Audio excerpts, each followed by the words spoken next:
and gentlemen, welcome to the thematic lectures and virtual B2B event, Innovation and Digitalization in the Agro-Food sector. The event is organized as a part of the 59th International Agriculture and Food Fair AGRA 2021 in cooperation with partners of the Enterprise Europe network. Let us go through the agenda of today's event. Let us go through the agenda of today's event. We will start with a short introductory speech on COVID-19 pandemic and changes in the agri-food sector. And the next main speaker will be Mrs. Doris Marquardt from the European Commission, DG for Agriculture and Rural Development. She will present the topic of supporting the digitalization and innovation in the 2021 to 2027 period. Mr. Etienne Maillard from the Lesaffre group will present us innovation and trends in the baking industry. And the last speaker will be Mr. Vlado Krašovec from the Factumevent company. He will present the topic of digital platform for organization of virtual events. Yes, I would maybe as introduction to the event continue with the topic of the food industry and the COVID pandemic situation. So what actually happened? We can say that the food and drinks industry, it's quite important. It employs about 4.82 million people, and the value that it's generating is 266 billion euros. This is the data from the year 2019.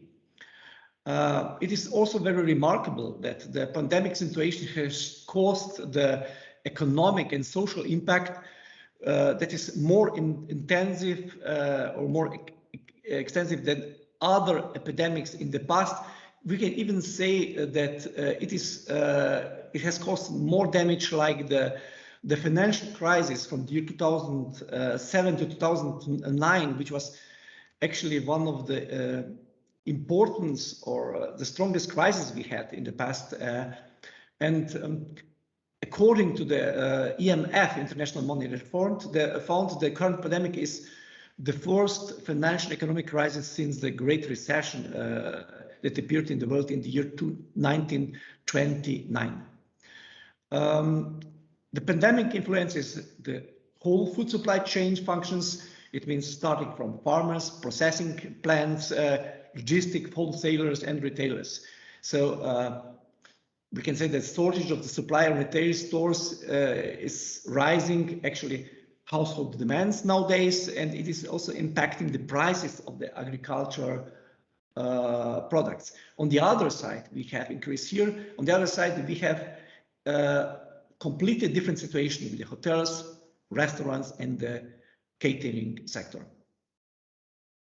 The next problem, which is much influenced by the pandemic nowadays, is the problem of employees absent from work because of sickness or restrictions in the travel of local inhabitants and, of course, of the migrant employee, because we know agriculture is working sometimes a little bit different like the other sectors.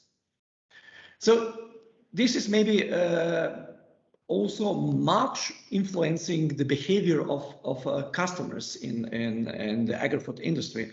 And we know that the customers are somehow dictating the industry how actually it should be organized, what it should deliver, how it should be delivered. So nowadays, it is evident that the demand, for example, for bread, vegetables has enlarged in almost all countries immediately after the crisis appeared. It was with a little bit also the demand on the alcoholic products which appeared. And we can say that the consumption of the fruit, the data we have at the moment, increased for 29%, vegetables for 33%, legumes 26%, and so on. So we see it now immediately how the changes appeared, because now after more than 1 year of the start of the pandemic, we have some statistical data. We have also many studies analyzing the changes in the consumers' behavior, and we see that there has been a significant change towards the people want to have health food, and they have certain different consumer preferences. People are eating healthier on their own diet, more rich in fruit and vegetables food. So these changes are something that we can see actually after 1 year of the pandemic situation. We also know that people who are being less optimistic about the future also tend to spend less money, or they want to get more for the budget they have it available. Of course, due to the restrictions, people cannot go to restaurants and they are preparing the food at their home. So on one side, when we have restrictions, we have also the opportunities for industry when we know the behavior a little bit more exactly. We know it also that the buyer chooses takeaway and home delivery because of the social distance, and we know that, that the customers have also focused on the items with a long shelf life. This is also one of the changes we can see it. And on the other side, also we can also say that people, the customers, are looking for foodstuffs which could boost their immune system. Some of the purchasing behaviors will probably return to their previous state after the pandemic situation, but we believe that some may not, because it is sometimes for newly occurred behavior, it's easier, cheaper, and more readily maintained than it was in the case of the previous situation. We know that increased focus on health and well-being due to the fact that the people have more time at home during the lockdowns, or fears of falling ill. So innovations in our community are within the personalized somehow nutrition space and are continuing to grow. So being in good condition and being healthy is becoming more and more important. So the next trend we can mention is that traditional methods of sourcing food have been digitalized as a result of the pandemic situation, and more people are actually using them. So sales channels have been developed where we can see that the food being sold directly for farmers to customers is actually appearing more and more. I mentioned already before that one of the trends is home cooking. And this is very interesting because it has become a topic of mostly young customers. So trends are developed in this case by the generation, let's say up to 30. This is the main generation who is actually having it as a trendy situation with home cooking. This also means the opportunity for everything about the smart kitchens to be developed by the industry in the near future, because people are trying to cook things in new way with new stuff, new ingredients. So maybe one of the tips for the industry itself. What is also becoming more trendy is the way of production, the method of production. So vertical farming, for example, is becoming quite trendy and more in these days. And of course, sustainability and waste reduction has become more and more important itself. Due to this fact, there are also more and quite many new startups that are coming with ideas about the compostable packagings. So consumers are seeking new flavors, experiences, and prepackaged goods are, due to the hygienic concerns, in at this moment. Of course, one of the problems is the problem with traveling and the restrictions in the tourism sector itself. So we expect that tourists will be and consumers will be seeking to expand their palettes and trying new things when the tourism begins. Food tourism is probably something that should be developed now to be used after the pandemic situation in the near future. This is maybe one of the trends to be expected. Yeah, and we are coming, of course, to the one of the topics that will be also interested for all participants of the event and the big event. It is the digitalization in the agri-food sector. I will be very brief here, not to lose too much time. We are talking about innovation in this sector, electronic trade mechanism, crop monitoring, improved food security, and of course, this must happen through relevant, timely, and actionable information. That maybe other digital tools that are now the topic of the digitalization in the agri-food sector are, I'm sure, digital weather monitoring, climate resources, and of course, one of the main topics will be digital skills for farmers. And talking about digital skills, it means that the certain actions have to be provided to help them to optimize the situation with the digitalization itself. We have mentioned that the COVID pandemic situation has influenced quite much the logistics itself.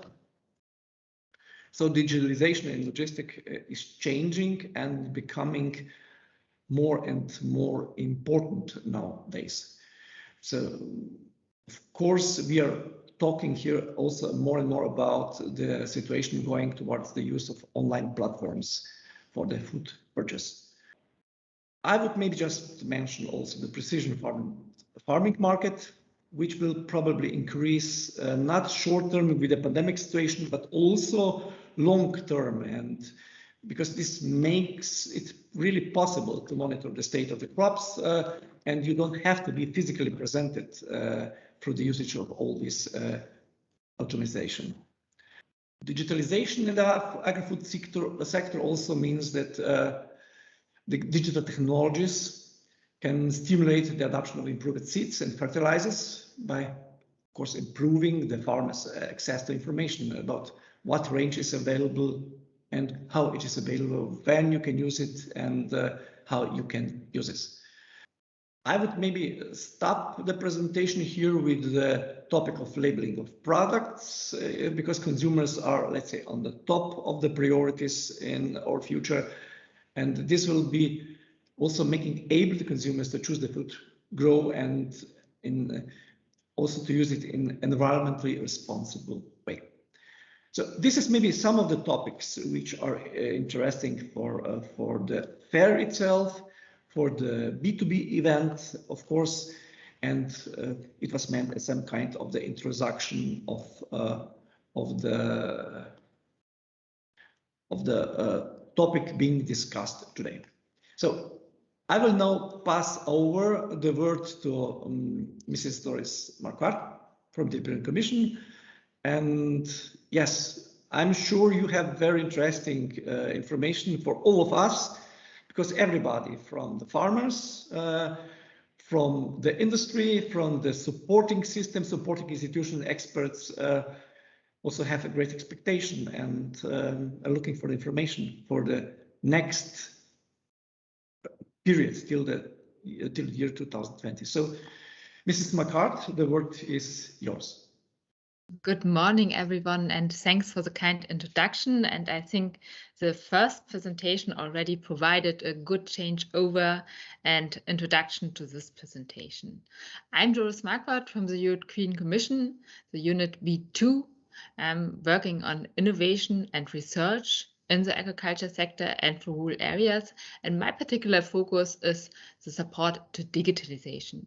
not only the digitalization in research and innovation as you have it in Horizon Europe and Horizon 2020, but also in the context of the Digital Europe program and the Common Agriculture Policy. And exactly that is a topic we would like to address today. And I think over the last year, as it was initially already stated, we have all perceived and felt and realized how important digitalization is. But in the agriculture sector, digitalization was important before, and digitalization is an enabler not only for COVID, but in several situations for the agri-food sector. Let's now see how the support to digitalization and innovation to AgTech, but also to the agriculture sector is shaped. So in this presentation, I only can provide an overview and raise your interest in the programs and support schemes, and then further details can be found in the different Commission communication channels or in a follow-up. I'm ready to answer questions. If you look and design the programs to support innovation and digitalization in the agriculture sector, but also for the innovators, so meaning startups in the AgTech community or the Ag-Food community, we look and have a comprehensive picture. So what is the status quo and in the agriculture sector, and what do we want politically to achieve? What are the needs? Some were already outlined in the introduction. So we have, for instance, the Code of Conduct in Agriculture Data Sharing, which shapes or influences the situation in the sector. We have from the member states a digital declaration outlining the intention to support and jointly the agriculture sector and digitalization in the sector.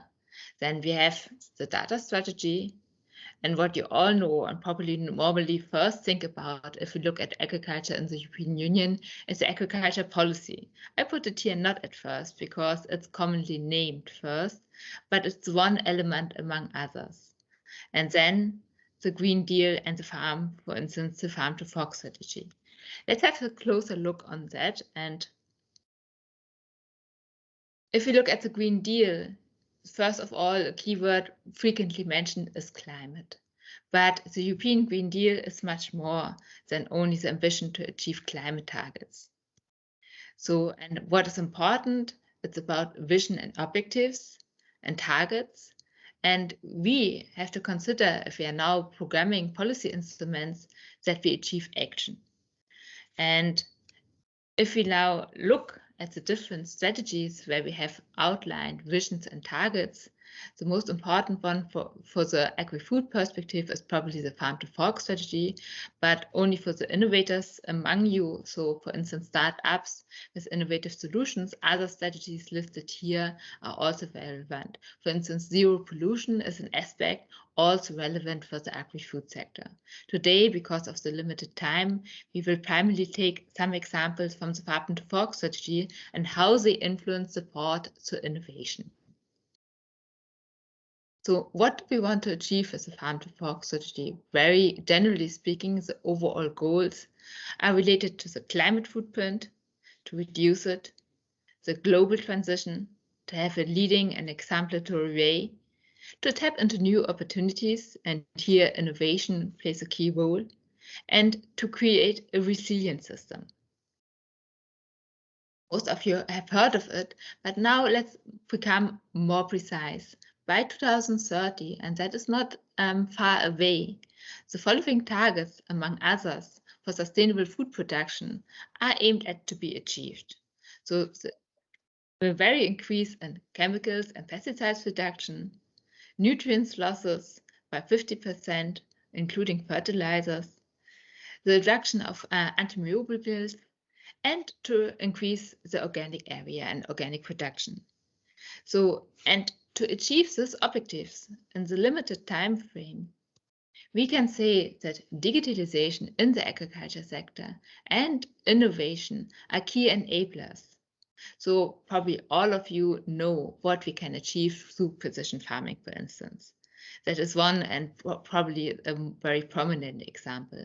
But there are several types of innovation, and today we focus on digitalization, but there's also social innovation, business innovation, so business model innovation, so several types of innovation. So today it's digitalization, but only to remind you, several types of innovation are relevant to achieve the targets outlined in the Farm to Fork strategy. So just to recap, if we look at digitalization as enabler, so it can help to achieve environmental objectives, but also socioeconomic sustainability ambitions. So for instance, the competitiveness of the farmers, or if you think about working conditions through robotics, if you don't have to handle chemicals, it's also an enabler to increase the conditions. So the effectiveness of digital technologies strongly depends on data and data technologies. So we all know that, or most of us, but still the potential of digitalization in the agriculture sector is not fully exploited and still can be strengthened. So barriers are, for instance, the lack of infrastructure. Broadband is one prominent example. The awareness of digital technologies, whereby this has drastically increased over the last year, as indicated in the initial presentation. Lack of digital skills, and sometimes also a lack of cost effectiveness. And here innovation plays a key role. And the trust on operators and technologies and data sharing. So we, in designing policy instruments, have to take into account those challenges and try to address them. So this means for us, if we would like to exploit and support the exploitation of the potential of digital technology, is about strengthening of broadband, supporting the development of digital skills, enabling the exchange of information experiences with key instruments, provide advisory services, here particularly to farmers, facilitate investments, and promote targeted research and innovation. Finally, provide data and facilitate data sharing. And here, just let's briefly reflect on the role of data in agriculture to understand also the interventions we have on the agenda or set on the agenda at European level. So data is a key and essential for the twin green and digital transition, because you see it for precision farming, the more data of high quality and accuracy we have, the more we achieve the effects of precision farming, namely to have targeted applications and to reduce, for instance, the inputs in agriculture production. So on the other hand, agriculture data is also of interest for public and private domains because it allows and facilitates environmental monitoring, for instance. And data sharing and then achieving big data pools allows the facilitation of, for instance, AI applications, and thus to have adapted products and processes and to enhance agricultural production further. So aspects are also reflected in the European strategy for data, which was released early 2020. So the strategy has a cross-sectoral approach, and the main ambition is to become an attractive, secure, and dynamic data economy. It includes several actions, including setting clear and fair rules on access on data reuse, investment support, joint forces in European cloud capacities, giving users rights and tools and skills to still in control of the data, and to create an internal market for data. And this is also relevant, for instance, for startups, which may not have their own data pool, but can, through the initiative launched through the data strategy, and we will come to that, have access to data pools to train their applications, for instance. So overall, the data strategies propose legislative, investment, and strategic initiatives. And here just a brief overview. We cannot go into detail, but the initiatives launched through the data strategy include, for instance, a cross-sectoral governance framework, which has been proposed by the Commission, enablers, so enablers like, for instance, support to digital skills, competences, there are also capacity building on the different sides. So we need professionals, but also the capacities for the SMEs and startups to get along with data and AI, for instance. And then the rollout of common European data spaces, and we will come to that. So here's a brief overview of policy instruments in the post-2020 period, which appear quite relevant to trigger digitalization in the agriculture sector, but also to support innovation in digitalization and thus the agtech communities and the startups. So we have the Digital Europe program, and we come to the list of instruments listed here, for instance, the Common European Agriculture Data Space, the testing and experimentation facilities. I will introduce them. Then we have the Common Agriculture Policy, primarily targeting, let's say, the kind of end users, the farmers, but also, for instance, with innovative instruments supporting innovation among researchers, innovators, startups, and the farmers. And then we have Horizon Europe, research and innovation, and important to note here that is not only targeting researchers in the classic meaning, but also, for instance, startups, SMEs, particularly in the innovation actions. Let's start with the Digital Europe program, which is called DEP here briefly. And there's a range of actions on AI, data, and cloud.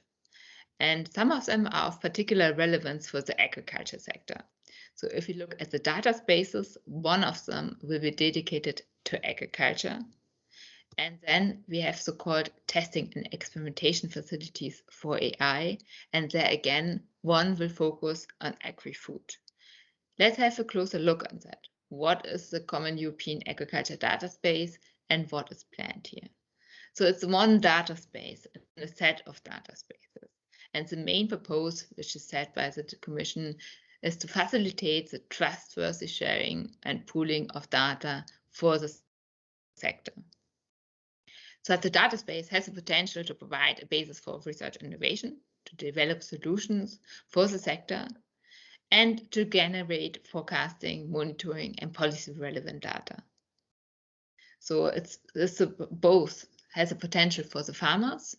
For instance, it's all to trustworthy share the data and get feedback for their production means, but also in a broader sense, for instance, for startups to gather data, if so wanted. It is built on experience with the Code of Conduct on agriculture data sharing by contractual agreement, which is already in place and has been brought forward by stakeholders. So it's not a policy tool or a legal tool. And the design of the data space is still to be defined. So meaning, what are the governance structures? What is the exact scope? Should it serve common good purposes, and in how far and what? So, and to achieve this design and the approach to the common data space, there will be a support to a so-called coordination and support action under the first call of the Digital Europe program. The work program has not been published yet, but is still expected to be published in Q3 of this year. So I would like to raise your interest in this intervention and to follow it, because it's really about a participatory approach involving stakeholders and member states to discuss the data space. So generally, the support to data spaces you have seen at the slides, there are also other sectoral data spaces.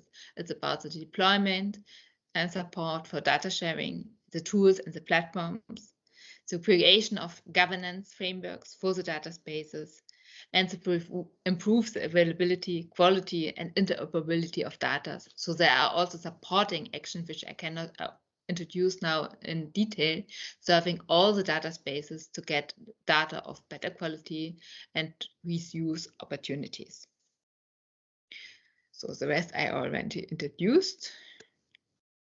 So the second interesting intervention and measure for the agri-food sector under the Digital Europe program are the so-called testing and experimentation facilities for AI. So and how do we have to say and make it feasible what it is about? So we could simplify and say it's a kind of trial farms, or try field, or for the food processing sector, maybe applications where you can try robots relevant for the agri-food sector. So it's about innovation to be tested, which has a high maturity level and is close to market uptake.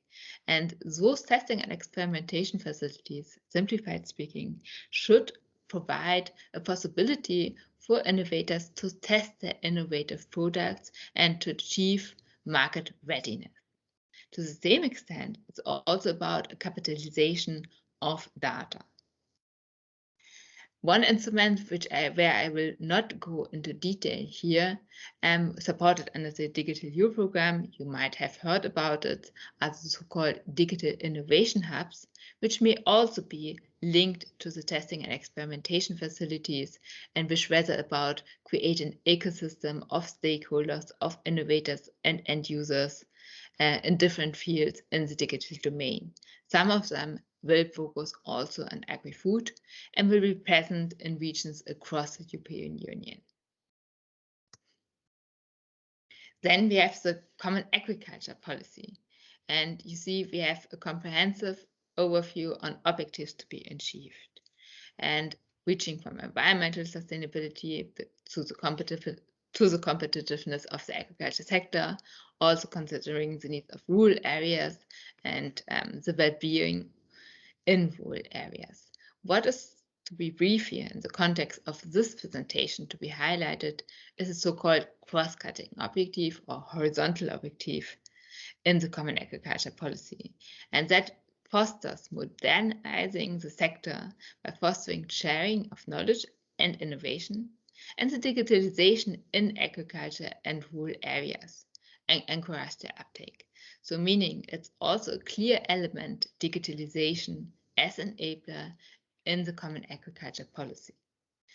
For sure, the national strategic plans and the exact instruments used by member states will be evaluated in the national plans, but it's a clear-cut objective to be considered in those national plans.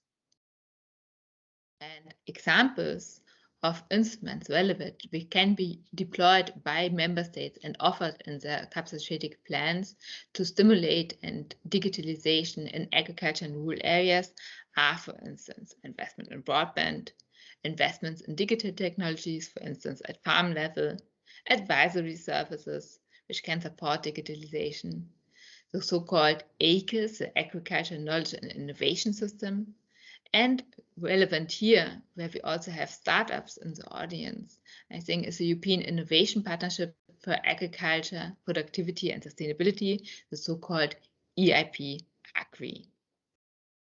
So if we look at the EIP AGRI, what is prominent for the EIP AGRI to bring actually researchers or innovators, NGOs, farmers and advisors together and to create innovative solutions, including in the field of digitalization. So they are primarily operating, let's say, at the ground, at local level, to really have the interaction between end users and innovators. So that is a very brief flavor of the EIP AGRI, but at the current presentation, I can only call your attention to that and to follow it. And you see here, the EIP AGRI, supported under the Common Agriculture Policy, has a strong link to Horizon, currently Horizon 2020 and forthcoming Horizon Europe, where you have the exchange of multi-actor approaches acting at European level and involving, for instance, the end users and research community and the EIP AGRI operational groups operating at local level. Important here, we have the multi-actor approach involving practitioners and scientists or innovators in both fields and domains.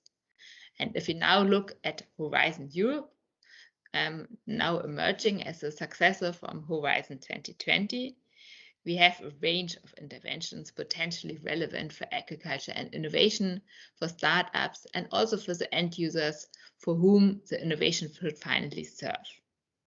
We cannot go into detail here all, so we are looking at the pillar 2 in the middle on the slide, where we have the classic, let's say, research programs and work programs with topics and calls for proposals.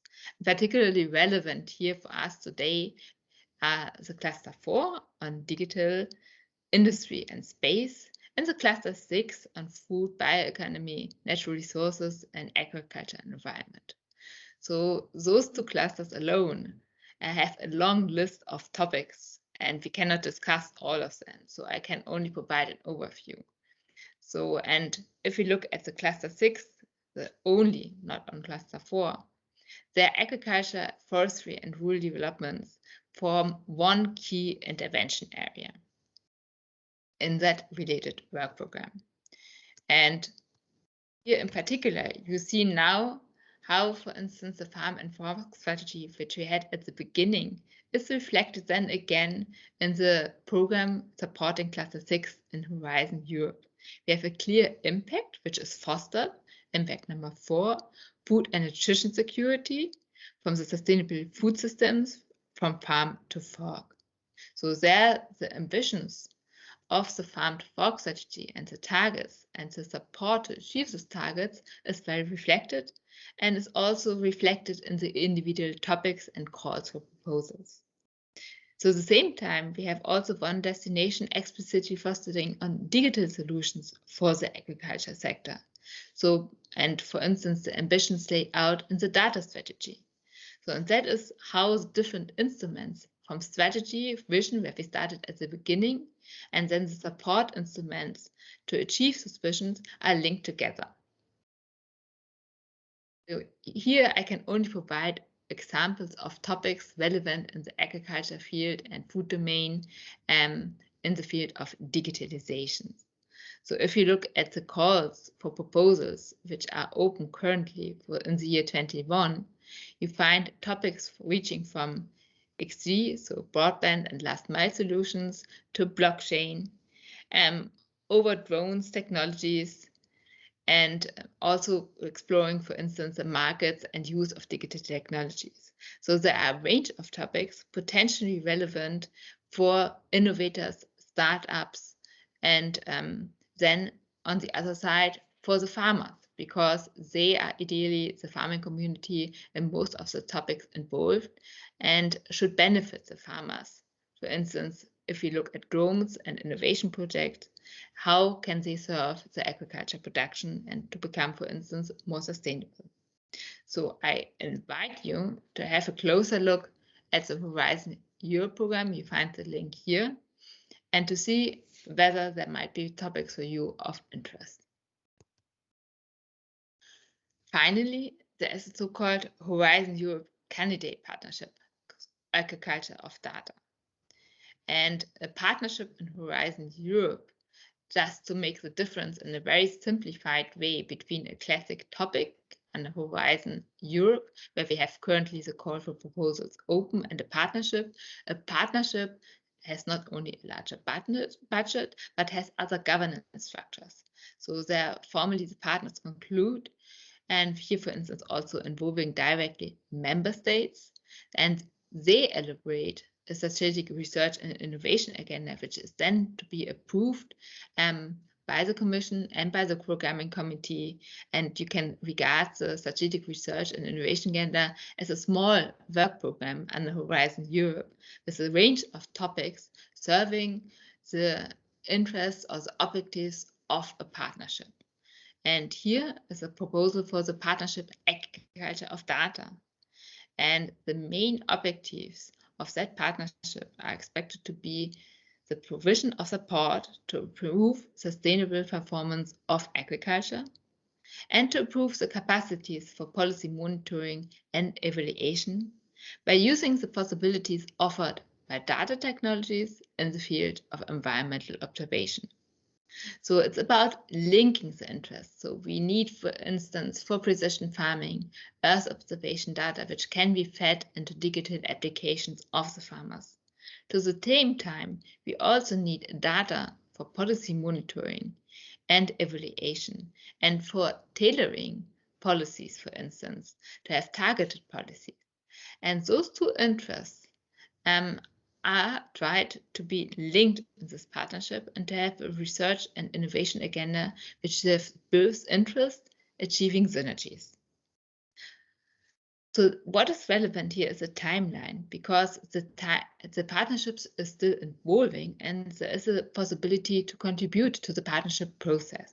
The partnership is planned for the Horizon Europe Work Programme 23-24. So meaning the elaboration of the implementation plan and the strategic research and innovation agenda with member states and stakeholders will take place in the year 21 and 22, and a series of webinars has already taken place in April and May this year. And the next steps are, for instance, the formation of a so-called core group of member states, which then again involve stakeholders in the elaboration of the scope of the partnership. And interested stakeholders can write to the Commission and come, for instance, on a mailing list to then also provide feedback and input to the partnership process. And finally, I would like to provide an overview summing up the presentation. So as indicated, I could only provide a brief overview and raise your interest in several interventions. But in the field of innovation and digitalization and data technologies in agriculture, I introduced three main instruments, policy instruments at European level. So Horizon Europe, the Digital Europe Programme, and the Common Agriculture Policy, whereby the Common Agriculture Policy is also in shared management, and we have nationally programmed interventions as well. If we look at the scope of those three programs, we start with research and innovation under Horizon Europe. Then we have the Digital Europe Programme, where we have support to innovation and deployment. So meaning the innovative solutions are already more mature. And we also support capacity building, for instance, with the digital innovation hubs and support to digital skills. And then again, under the Common Agriculture Policy, there we primarily have support to the application and capacity building, but also to innovation. So the examples are, for instance, investment support and the application. We have support to advice, and sorry, I have to close here the error message. And for instance, to the EIP Agri. So, and that is targeting overall supplementary target groups. So we are not only targeting the agriculture community, but also the innovators, the startups, supporting the overall process. And overall, we are targeting the whole supply chain, from creating innovation to bring it into the market, and then to facilitate the uptake by the end user to also strengthen, for instance, the capacities of the farmers. And with that, I would like to thank you for your attention and may address questions if time allows so. Thank you very much, Mrs. Marquardt. I think it was very good information, and of course it was also a very interesting topic for everybody from us. So Mr. Maillard from the Lesaffre company will tell us something about the trends and innovation in the food processing industry. So I would pass the words to you, and maybe tell us, please, what are the news and the trends in this sector? Baking industry was mentioned before. Good morning, everyone. Good morning, everyone. My name is Etienne Maillard. I'm working for Lesaffre company. I'm in charge of new product and development and covering more or less the area from Vienna to Vladivostok. I will talk to you today regarding the trends. What are the trends regarding food industry and more exactly in the baking activity and sector? So Lesaffre company, I will not spend a lot of time regarding our business. You can find more information on the website. We are more or less a little bit less than 11,000 collaborators, and we are doing a little bit more than 2 billion turnover. So just to say to you that we have the advantage to cover, I will say, more or less all the world. And by the way, we have the opportunity to have visions of the different inputs doing the trends. So it means raw material evolutions, equipment evolutions, customer distributions, and I will try to cover all those subjects this morning in 15 minutes. So I will be a little bit in rush, but I will do my best to cover the subject. If we try to summarize what is the main evolution in the food business, or more exactly in baking sectors, I will say we have 4,000 years of tradition and 70 years of under bracket revolutions. And this revolution started at the beginning of the 20th century after the First World War, or according to the country, sometimes after the Second World War. But previously, the original period, I will say, bread was made at home, to be eaten at home 3 times a day. It was mainly one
to largest portfolio in the future, and probably less compromise in the coming months or weeks, I would like.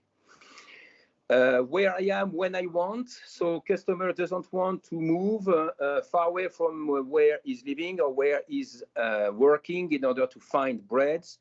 So during the COVID period, delivery and order has been developed seriously. We don't know if it will be a long-term trends or just fashions, but for sure, people want to find the bread as close as possible to where he is, where he's doing his activity, where he's working, where he's living, on the way, on the go, but not really sacrifice time and energy to buy it and to find it.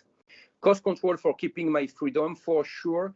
If we take a look about the percentage of the revenue allocated to the food and especially to the bread in the 20 last years, it's not so optimistic, and we can see that the part of our revenue dedicated to the bread is decreasing slowly by slowly, so cost consideration is still important for the end customers. Ethic and ethnic, in accordance with my value, people often say I'm what I eat. It's really important, and especially during the COVID time, even if some people give more compromise than they were able to give previously. Do-it-yourself, homemade, this trend has been seriously increased, and to not say explode, during the COVID time, not only for, I will say, cost or considerations, but mainly for social activity and especially activity with kids. So people want to use the opportunity of being at home in family to cook themselves and especially bake themselves. So we had a serious increasing of homemade productions. According to the last sales of in our business of yeast, we can say it's going back slowly by slowly to the previous situations, and it was more fashion during COVID period than really a long-term trend, even if there is still always such kind of homemade for religious reason, for historical reason. We still have such kind of things. Transparency, customer is expecting more and more transparency regarding how to make the product, when this product has been made. So they want more and more information regarding production date, ingredients list, compositions, place of production, etc. Next slide will be regarding the distribution, bread distribution and distribution channel. I will try to get it on my presentations. Distribution.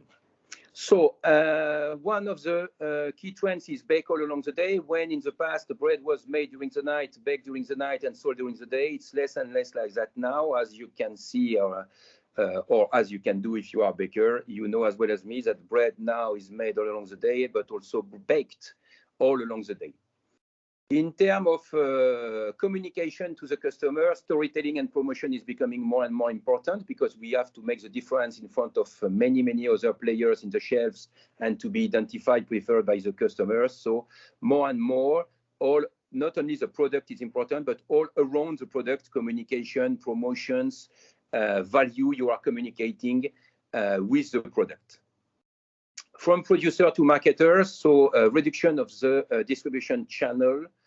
It was trends before, but during the COVID period, it was exactly the opposite. Many products go from bakery through modern retail system to the customers, or through modern retail or other platform before to be delivered to the end customers.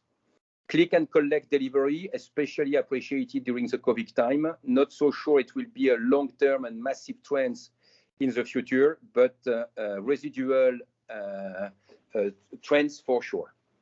Competition by non-baker. There is more and more people who are not only baker, but doing many other business, who is also extending their portfolio in adding baking products. So it's a serious trend also. From bread to snack and from bakery to multi-service point, we mentioned it before, and more bread is distributed out of the traditional bakery channel. How to find to one-stop trends? It was a big issue during the COVID period in order to attract the customers in a bakery where it was mainly baking sales point and not multi-products. And I will say modern and multi-products channel distribution was seriously preferred during the COVID period. Labor issue, so in fact, it's a medium and long-term trends. We have more and more difficulty to find collaborators and especially motivated collaborators in the bakery business. It's not always a valorizing job. It's not always so much paid. So that's the reason why it's more and more difficult to find collaborators, especially during the COVID periods. So COVID periods has just increased these trends. We don't think it will be definitive, but it's a medium and long-term trends for sure. Also, we have to take into consideration that the customer has many paradoxes. He wants convenience products, so usually requesting high processed food system, but also he wants natural and traditional products, etc. So also, everybody like his baker. When we do an inquiries, do you like your baker? Oh, yes, it's a really good guy, a really good business. We are really loyal to him, but at least they are doing the shop in the modern retail. So there is many paradox in the consumptions system. CSR, I will not spend too much time on it, but probably other speakers talk about it. So consumer and social responsibility, strong demand from the end customers, high pressures from the environment or government or non-governmental organizations. So especially regarding the collaborators' well-being, so how we treat our collaborators, but also how we impact our environments with our business, economically, socially, environmentally. How we can neutralize as much as possible or the consequence of our activity in terms of carbon print, how to reduce transportation, how to be more efficient in terms of energy, etc. So it's not only, I will say, fashion, but it's we can strongly say that today it's a medium and long term. I spent this week a couple of days with equipment maker. And clearly, energy consumption, and exhaust are really taken into considerations, not only in the future development, but in the actual offer. Other dimension of the baking trends and evolutions, it's service and digitalizations. Data management is taking more and more place. We have more and more equipment linked to digital panel, but also to digital device, where you can have information regarding the process, but also the consumptions, but also the productivity or the different failure in the process in order to operate maintenance, but in a remote way, or assist the maintenance team in a remote way, anticipate and do, I will say, anticipate maintenance before the trouble is arriving, also to anticipate the spare part distributions. So more and more action are oriented to do the job 7/7, 24 hours a day in a remote way by experts, in order to limit as much as possible the presence of resources, so many people, spare parts, and be able to act from wherever you want, whenever you want, on your process. Restriction of this kind of development, and we saw it especially during the COVID period, it's a matter of confidentiality, because of course, if you give your informations to your supplier, to your collaborator, etc., there is always a risk of confidentiality. But it's a big advantage in terms of contamination limitations. In doing the things at distance, you limit the number of introductions in your workshop. Last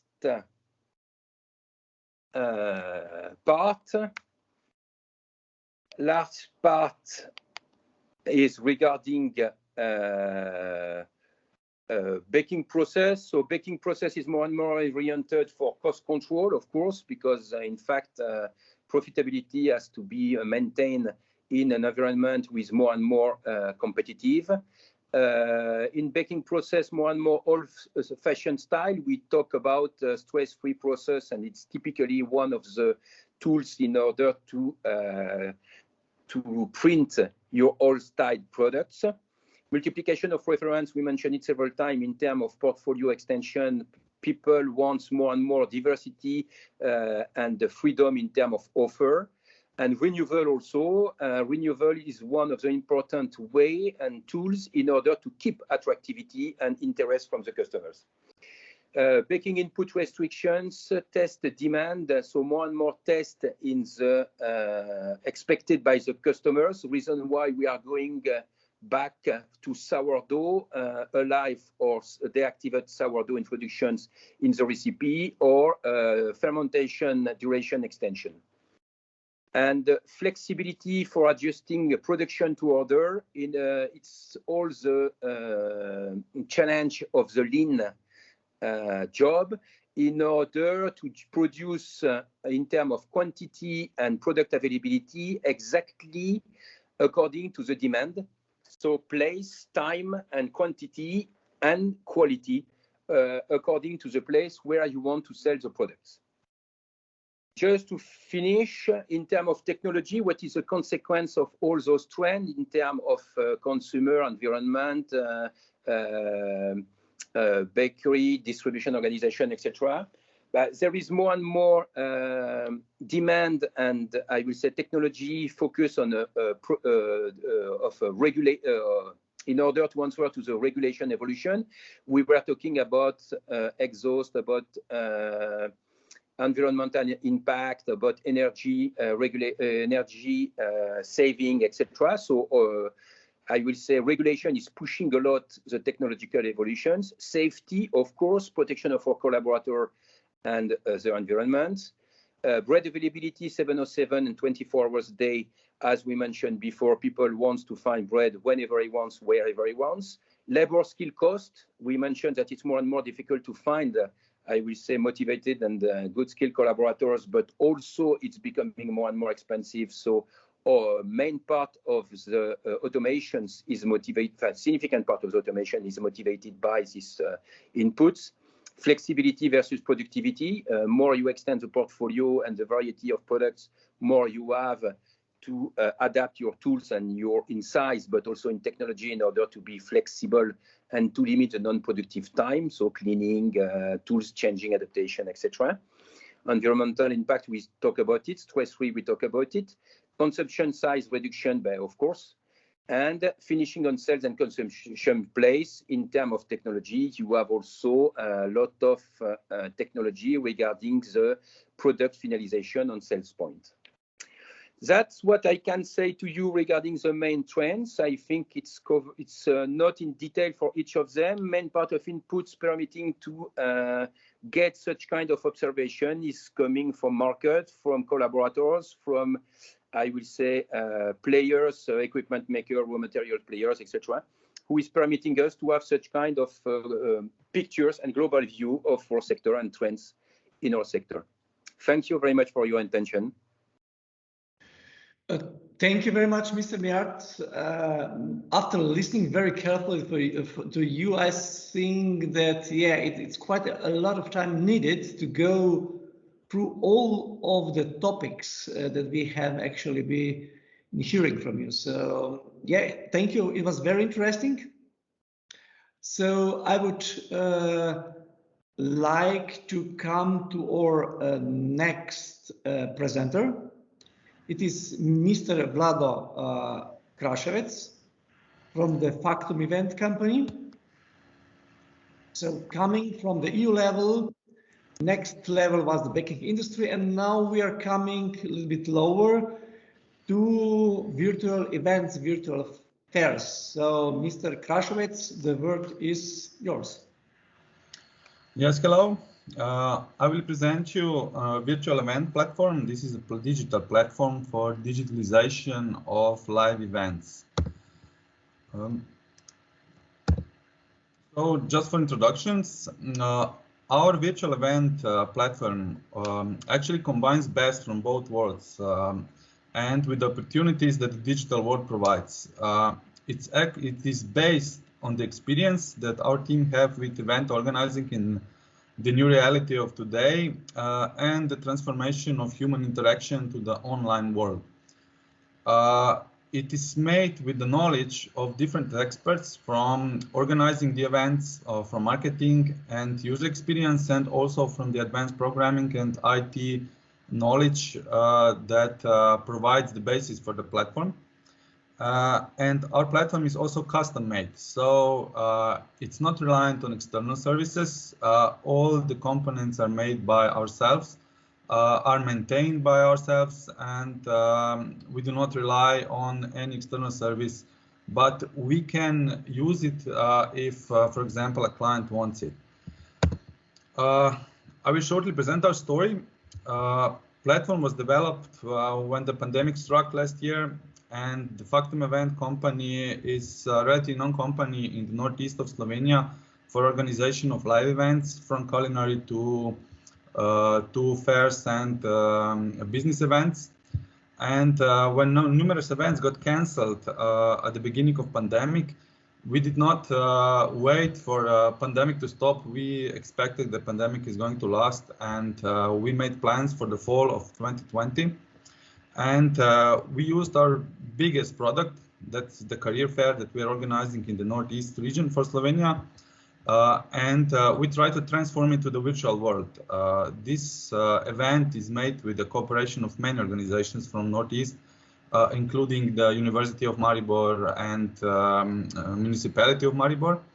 And it brings together the educational institutions, companies, NGOs, and most important, students and pupils from the wider region.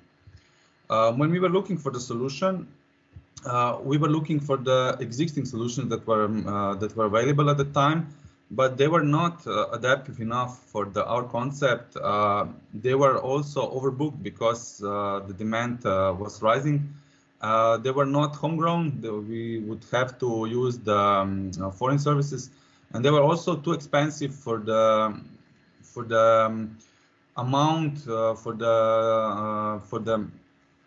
what we wanted to achieve with our fair. So we looked at ourselves. We teamed up with some local companies. We used the knowledge base that we have, and we developed our own platform. The first platform was not actually a platform yet, but it was functional. And the virtual career fair, when once went through in November last year, it was a big success. So in 2 weeks, we had more than 120 exhibitors, not only from our region, but from further regions too, because they saw the opportunity that virtual world provides, because they did not need to attend the fair on the site like it used to have. It was cheaper for them. It was, and they could reach a wider audience. And the exhibitors organized more than 500 live events. I will explain to you what these live events are later. And we also had 20,000 unique visitors, and this was all from the target group of the finishing years of the high school and primary school students.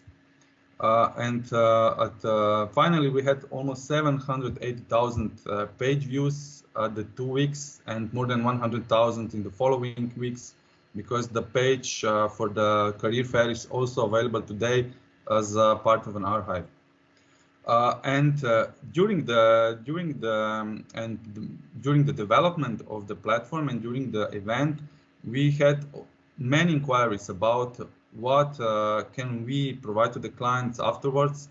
We had many inquiries if they can rent the platform, And afterwards, we basically developed the platform further, and we organized more events, from bigger events, I will show them some of them later, to the small company events that just needed some functionalities that we provide.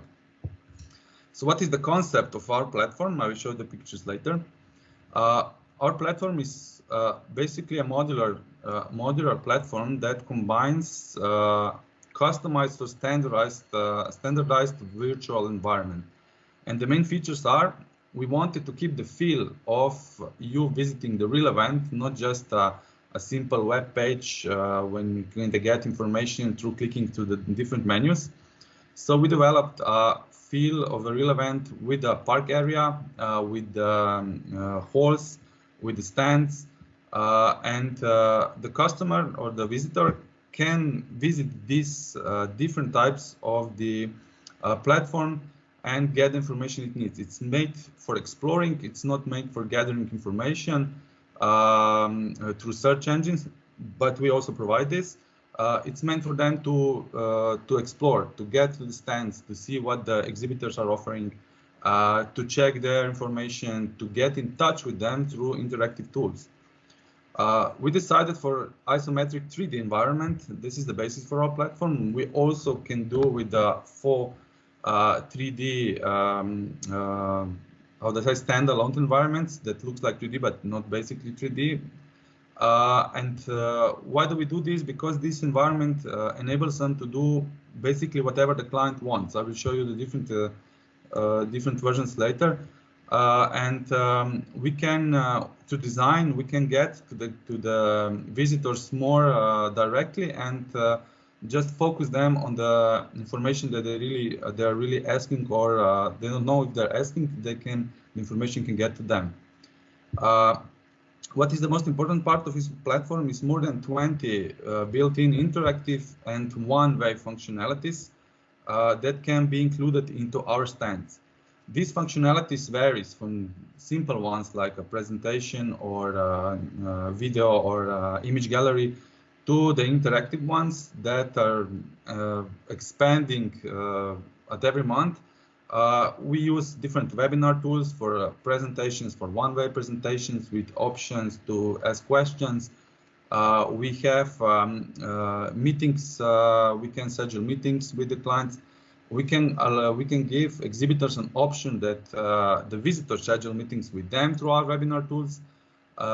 We also have a chat room that is type-based. It's not video. So many different functionalities that can be used, and the client basically decides which one to use. We also went further. We are also allowing the exhibitors to choose which functionalities they want. If they don't want to use them, they are not shown on their stands. And what is important here is that we use our own webinar system that is optimized for this kind of events. So it doesn't offer the unnecessary functionalities that you don't need. It's based on it's made for the functionality that it's important, and it's very simple to use and very bulletproof regarding the compatibilities. What's important and what's different from the platforms that other companies are providing is that we give the backend access for the exhibitors. So the exhibitors are not just sending the documents, they are actively managing their exhibits. So that means that we give them access to the backend, they log in, and they have the control of all the topics, all the information, all the interactions with the users without us interfering it. We only provide technical support and user interface support, but we'll let them use their own stand as they want. That's one of the biggest improvement of our platform, because the exhibitors want to be involved with the visitors, not just being a passive user of, how they say, just a website. We also provided some special features that others do not have. We can provide the registration forms for the clients to use. For example, we give them a platform and they use their own pricing strategy. They use their own registration forms to get the clients, to involve the clients. And what's important is that this registration is connected to this backend system. So when somebody registers it and the client confirms it, the exhibitor already has the access to manage its own stand, his own stand. And another feature is we also made the group visits feature. That's important because when we had the career fair, we had an interest from schools that wanted to visit the fair, but they were afraid, how are we going to control our pupils and our students there? What are they doing?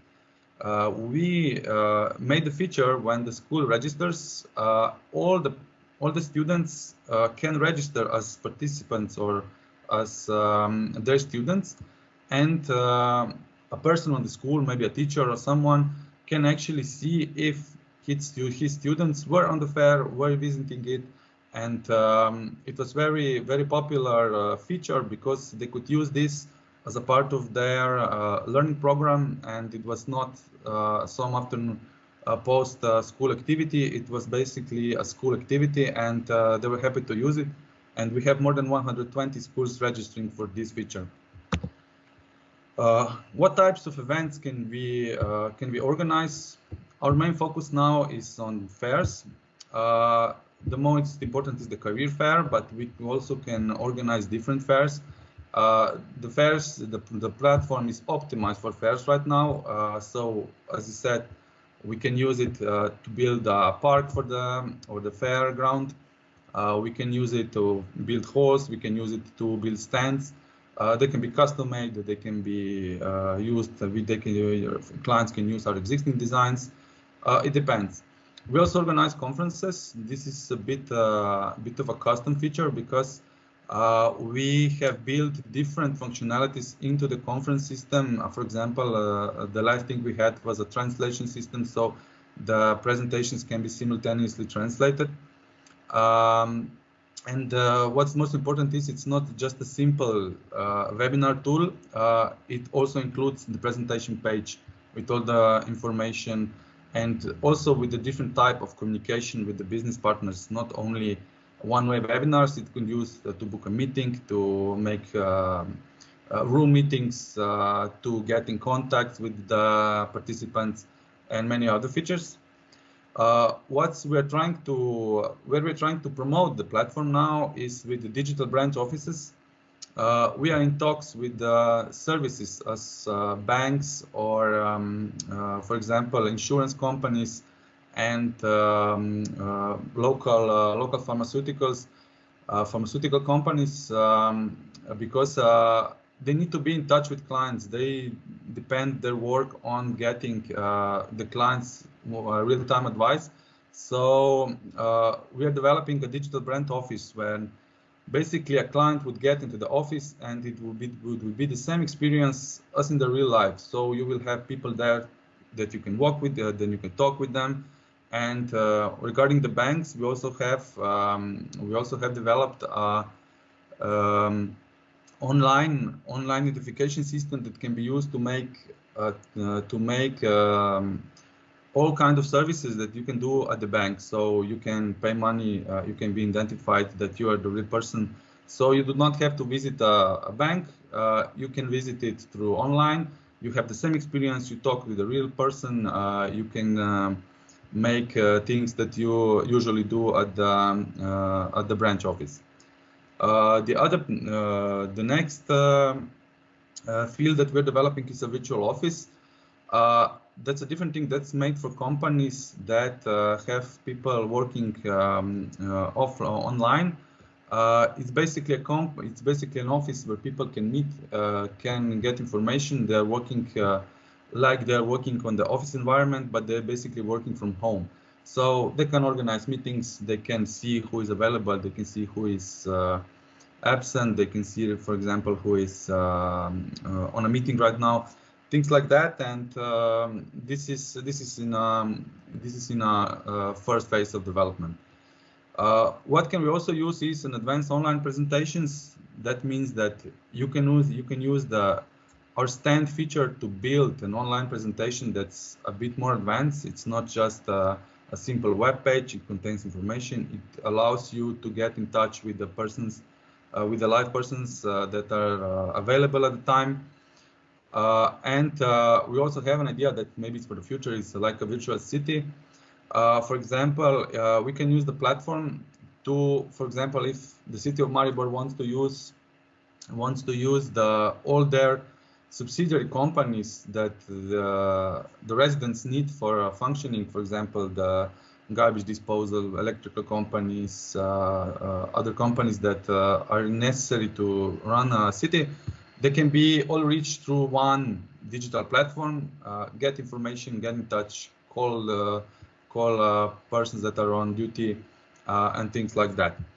I will go now to the case study, so you can maybe imagine more clearly what are we talking about. This is the image from the last year career fair. On the left, you can see the park area. It was populated with different halls. We also have those different project rooms with the info point. And once you get into the hall, you get on the hall on the right. You have the exhibitors here. They're presented with their name. We are developing this even further. I will show you later. And this was the last year. It was the first part of design. It has developed considerably from then. On the left, you can see the stand. This is the stand where the exhibitor is presented. Through pictograms, it has an access to different functionalities. If he uses them, if he doesn't use them, the functionalities are not available. We had some different designs for the stands. That basically depends on the client's wishes. We can do basically whatever the client wants. It depends on money and time that's available. And then on the right, you can see a different project room. This was the part of the career fair, and it was made for communicating with. We called it live library. This is a project in Maribor when you can speak with a person, and he basically reads you a book and gives you, and you can have a conversation with him about it. And as you can see, there were more than 20 people available for live conversation. When the client went when the visitor went to the person that was available, he was booked, and when he was available again, the other visitor could get to him. We also had the special info point with the presentations, with all information about the fair, like in the real time. We also had the important patrons of the fair here with the video announcements. On the right, you can see some of the functionalities. When you clicked on the functionalities for the video pages, you can get the videos about the exhibitor. And this is an example of a backend system. As you can see, it is simple to use. On the left, you have all the functionalities you need, and in the middle, you can arrange your text, make video presentations. Every functionality has a different interface depending on what it provides. These functionalities gives you a presentation, a video presentation, and an introducing photo. This was our product that we developed on the same platform, and it was made because of the demand from the schools. In Slovenia, we have 2 days or 2 open days at the schools when future students can check the schools and see them live. But last year it was not possible because in February country was still in lockdown, and because we had so many interest from the school, we developed the platform even further, and we organized virtual open days at schools. And this was made different. You can see it looks completely different, but it uses the same engine, it uses the same logic, and it basically gives you a list of schools that you can visit. When you visit them, you get the information you need. We upgraded the platform at this part that we do not need a hall, because when visitor came to the platform, it goes directly to the schools, depending on either if he's a primary school student or he's a high school student. We also combined our efforts with some career counseling, and we also give career counseling advice through video or through web chat. We provided some goodies from our sponsors, and it was very successful. event. It lasted only 2 days, and we also had more than 20,000 visitors. This is a part of platform that was adapted for the Slovenian army.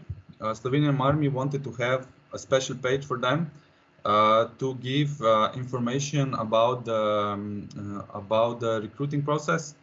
As you can see, we also use the functionalities in a different graphic design that the army uses at their live presentation, their online presentation, because they are recruiting now online. They used to have visit schools in live, and it also gives information that they want. For example, their alumni, you can book a meeting with them, you can discuss, you can arrange, you can give questions to army, they can answer you in real time, or they can invite you to a meeting. We use all the features we have, and they want it in this special presentation. And for the last part, this is the career fair that we're going to use this year. As you see, the graphic interface is quite updated. It's more user-friendly. We have learned a lot in that last year, so it's a considerable upgrade. We used additional functionalities. We are using different. We're using actually more. We'll have more exhibitors because this year, because of the success of the last year, is going to be the fair is going to be wider and includes the whole of the eastern region of Slovenia and some organizations from the western part. But the career fair is available to everyone. We also have from the employment counseling from the government. So it's a big event. This is this year's stand. It has developed, as you can see.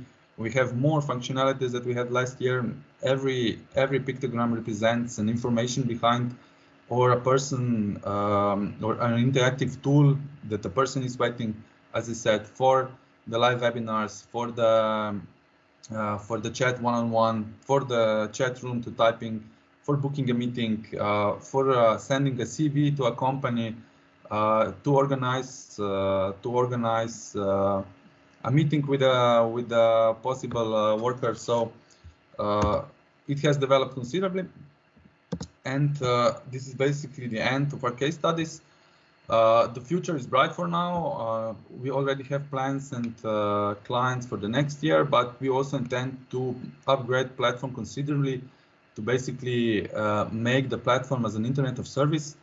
That's a big step for us because it will basically allow the clients to independently organize their events without the interference from us. So we will only provide a technical support if needed, but the platform will be available online for the clients just to organize their event, not taking regards of us or needing any feedback from us. We will also launch an online price calculator. So because the platform is modular, we have a simple price model that can be easily calculatable.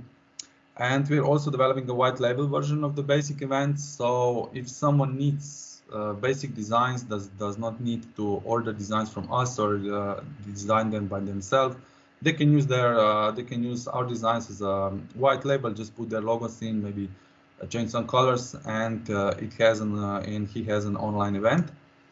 And we're also still expanding and optimizing the set of functionalities. As we speak, we are improving them, developing them further, and adding some new ideas to it. So that's from me. Thank you. And if you have any question, don't hesitate to ask. Thank you, Mr. Krašovec, for the brief presentation we have received. So everybody who would like to receive more information, please, you can book the meeting with the company tomorrow, or if you want to, on the September 14, where we have available slots for B2B events. So today I would like to thank all the speakers for their presentations. And of course, we will continue from 12 o'clock on with the B2B activities, and maybe also additional information for all the companies that have a applied for the B2B event in past days. We have actually received your description, company descriptions and wishes. So together with the partners from the Enterprise Europe Network, we will be working on the partner search activities, and in next few weeks, I hope we can offer you some much more additional contacts, and till the September 14th, we can also reach a much bigger number of the B2B events together with you. So thank you for being with us, and I wish you a good day. Thank you.